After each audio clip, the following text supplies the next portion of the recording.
Assalamu alaikum wa rahmatullahi wa barakatuh. My name is Sheikh Usama bin Tahir, your Quran teacher. میں امید کرتا ہوں کہ آپ خیر و عافیت سے ہوں گے. معزز سامعین و ناظرین، آج ہم جس لیسن کو پڑھیں گے وہ ہے وضو کے فرائض اور طہارت. معزز سامعین و ناظرین، طہارت یعنی پاکی اسلام میں بڑا مقام و مرتبہ رکھتی ہے، جیسا کہ اللہ تعالیٰ نے قرآن پاک میں ارشاد فرمایا، ان اللہ یحب التوابین و یحب المتطہرین. بے شک اللہ تعالیٰ پسند فرماتا ہے توبہ کرنے والوں کو اور پسند فرماتا ہے صاف ستھرا رہنے والوں کو. ایک دوسری جگہ پر اللہ تبارک و تعالی نے قرآن پاک میں ارشاد فرمایا، لا یمسہ الا المطہرون، کہ نہ چھوئے کوئی شخص قرآن پاک کو مگر پاکی کے ساتھ. اسی طرح حضور علیہ الصلاۃ والسلام کا فرمان عالی شان ہے، الطہور شطر الایمان، یعنی پاک صاف رہنا یہ آدھا ایمان ہے.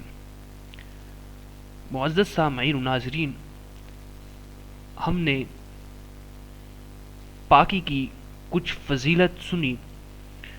اب ہم اپنے چلتے ہیں لیسن کی طرف. معزز سامعین و ناظرین، نماز صحیح ہونے کے لیے بدن، کپڑے اور جائے نماز کا پاک ہونا اور با وضو ہونا شرط ہے. جیسا کہ حدیث پاک میں ہے، آقا کریم صلی اللہ علیہ وسلم نے فرمایا کہ کوئی نماز بغیر پاکی کے قبول نہیں ہوتی اور کوئی صدقہ حرام مال سے قبول نہیں ہوتا. معزز سامعین و ناظرین، وضو کے 4 فرض ہیں.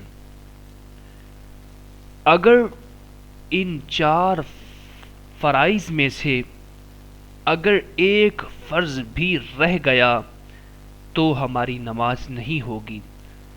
اگر ان 4 فرائض میں سے ایک فرض چھوٹ جاتا ہے تو وضو ہمارا نہیں ہوگا. جب وضو نہیں ہوگا تو یقیناً پاکی حاصل نہیں ہوگی. جب پاکی حاصل نہیں ہوگی تو ہماری نماز نہیں ہوگی. جب نماز نہیں ہوگی تو پھر ہمیں الٹا گناہ ملے گا. تو ہمیں چاہیے کہ وضو کو کامل طریقے سے کیا جائے اور اس کو اچھے طریقے سے دیکھ بھال کر وضو کیا جائے. اب ہم چلتے ہیں وضو کے 4 فرائض کی طرف. معزز سامعین و ناظرین، وضو کے 4 فرض ہیں. ان میں سے جو پہلا فرض ہے وہ یہ ہے کہ پیشانی کے بالوں سے لے کر تھوڑی کے نیچے اور دونوں کانوں کی لو تک منہ دھونا.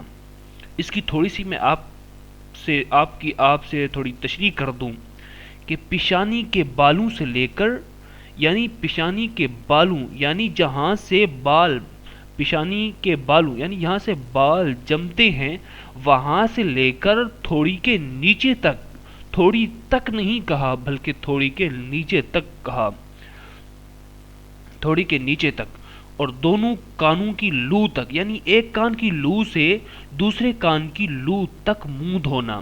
ٹھیک ہے. اب پہلا فرض کون سا ہے اس کو میں دوبارہ آپ کے سامنے ریپیٹ کروں تاکہ آپ لوگوں کو سمجھ میں اچھے طریقے سے آ جائے.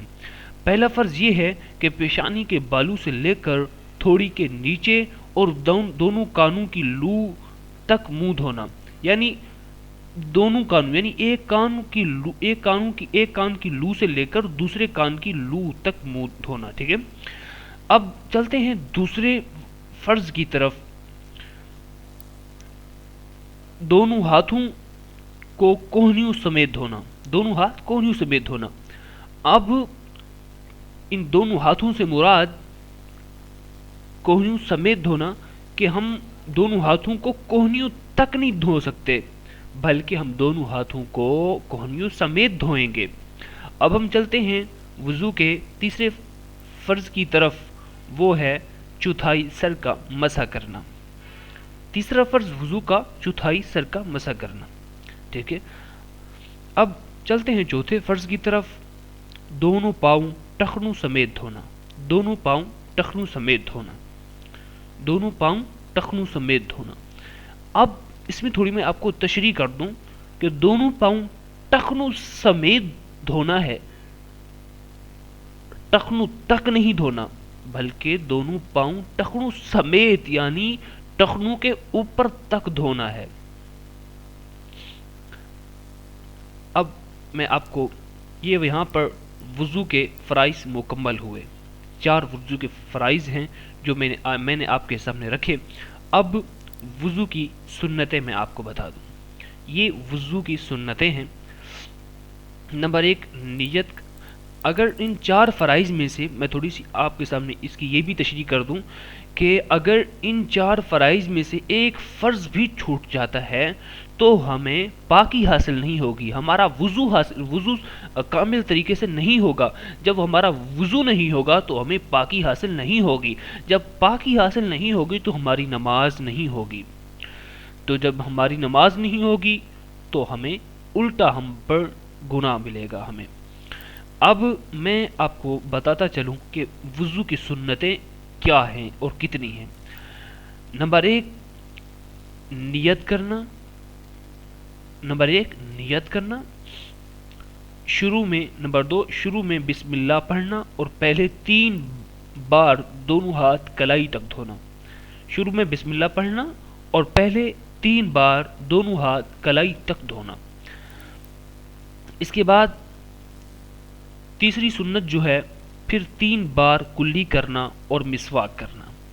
کلی پہلے تو یہاں پر مسواک کا کرنا ضروری ہے، کیونکہ حضور علیہ الصلوۃ والسلام کا فرمان عالی شان ہے کہ اگر میں اپنی امت کو مفلسی میں نہ دیکھتا، غربت میں نہ دیکھتا، تو میں اس مسواک کو ہر نماز میں فرض قرار دیتا.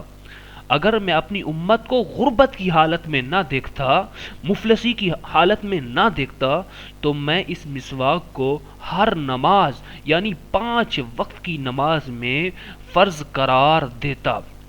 تو ہمیں چاہیے کہ ہم ہر نماز کے اندر مسواک، ہر نماز کے اندر یعنی جب 5 وقت کی نماز کے لیے جب وضو کریں تو اس وقت ہمیں مسواک بھی کرنا ہے.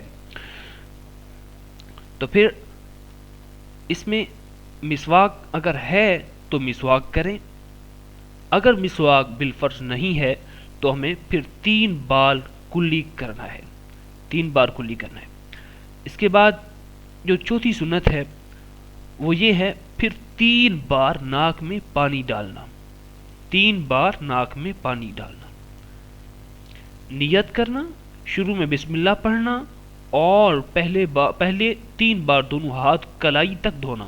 پھر 3 بار کلی کرنا. پہلے مسواک ہو تو مسواک کرنا بہتر ہے، یا مسواک نہیں ہے تو 3 بار کلی کر لیں. پھر چوتھے نمبر پر 3 بار ناک میں پانی ڈالنا اچھے طریقے سے کہ جو نرم ہڈی ہے یہاں تک پانی جا پہنچے. نمبر 5 3 بار دھونا. سب کو 3 بار دھونا. منہ دھونا ہے 3 بار اور کلی کرنی ہے 3 بار. ناک میں پانی چڑھانا ہے 3 بار. اور اب چھٹی جو سنت ہے وہ یہ ہے سارے سر کا مسح کرنا. سارے سر کا مسح کرنا. نمبر 7 داڑھی اور انگلیوں کا خلال کرنا. داڑھی جو ہے اس کے اندر بھی اگر داڑھی گنی ہے تو یہ ایک شرعی مسئلہ ہے.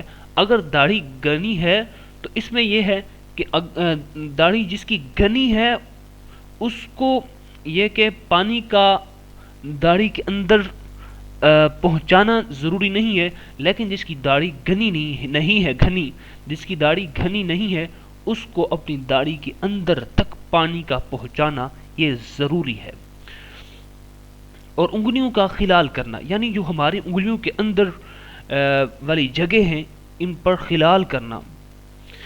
نمبر 8 لگاتار اس طرح دھونا کہ پہلا عضو خشک نہ ہو پائے اور دوسرا عضو دھل جائے۔ اب اس بات پر خیال رکھا جائے کہ اس طرح دھونا کہ پہلا عضو خشک نہ ہونے پائے، یعنی اگر ہم نے منہ